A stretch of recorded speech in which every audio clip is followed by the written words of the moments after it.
41 ડિગ્રીને પાર થવાની શક્યતા છે। રાજકોટમાં સૌથી વધુ તાપમાન અત્યારે 41 ડિગ્રીને પાર પહોંચવાની આગાહી કરાઈ રહી છે। કચ્છમાં 41.1 તો સુરેન્દ્રનગરમાં 41.5 ડિગ્રી અને આણંદમાં 39 ડિગ્રીનું અનુમાન લગાવવામાં આવી રહ્યું છે।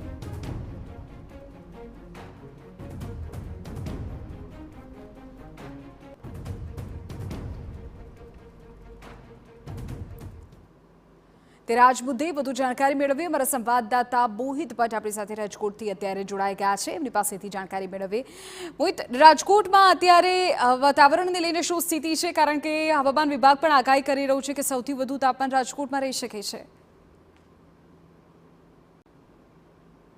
વિધિ, રાજકોટ શહેર છે તે ગુજરાતનું સૌથી ગરમ શહેર પૈકીનું એક છે તે અત્યારે થતું જોવા મળ્યું છે। કારણ કે જે રીતે તાપમાનનો પારો છે તે 40 ડિગ્રીને પાર છે તે પહોંચી ગયો છે। અત્યારે પણ 38 ડિગ્રી જેટલું તાપમાન છે તે શહેરમાં નોંધાયું છે ને તેની સીધી જ અસર છે તે જનજીવન પર પડી છે। આપને હું દ્રશ્યો બતાવવા માંગીશ। રાજકોટના 150 ફૂટ રિંગ રોડના દ્રશ્યો છે કે જ્યાં અત્યારે વાહનોની અવરજવર તો જોવા મળી છે, પરંતુ જે પણ લોકો ઘરની બહાર નીકળી રહ્યા છે તે પોતાના શરીરનું અંગ ઢંકાય તે રીતે ઘરની બહાર છે તે નીકળી રહ્યા છે।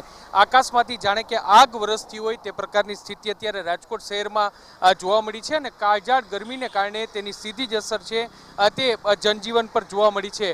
તકેદારીના ભાગરૂપે રાજકોટ મહાનગરપાલિકા છે તેમના દ્વારા લોકોને અપીલ કરવામાં આવી છે કે બને ત્યાં સુધી 1 વાગ્યાથી 5 વાગ્યા સુધી ઘરની બહાર બિનજરૂરી રીતે ન નીકળવું જોઈએ।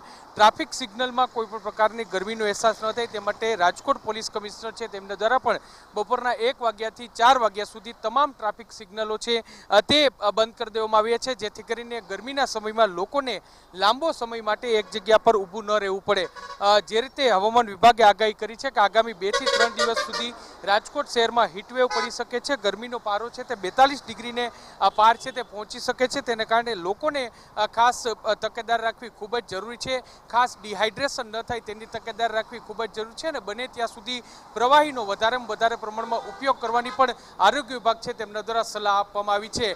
કુલ મળીને 1 વાગ્યાથી 4 વાગ્યા સુધી મુખ્ય રસ્તાઓ પર જે એક પ્રકારે કર્ફ્યુ જેવો માહોલ છે તે જોવા મળી રહ્યો છે। જે લોકો ઘરની બહાર નીકળી રહ્યા છે તે પણ સાવચેતીના તમામ પગલાં સાથે ઘરની બહાર નીકળતા જોવા મળી રહ્યા છે। જી વિધિ। બિલકુલ મોહિત, આભાર જાણકારી બદલ। તો જે પ્રકારે રાજકોટમાં ગરમી સતત વધી રહી છે એવામાં હવામાન વિભાગ પણ લોકોને એ જ પ્રકારની અપીલ કરી રહ્યું છે કે શક્ય હોય ત્યાં સુધી બપોરના સમય બહાર નીકળવાનું ટાળવું જોઈએ।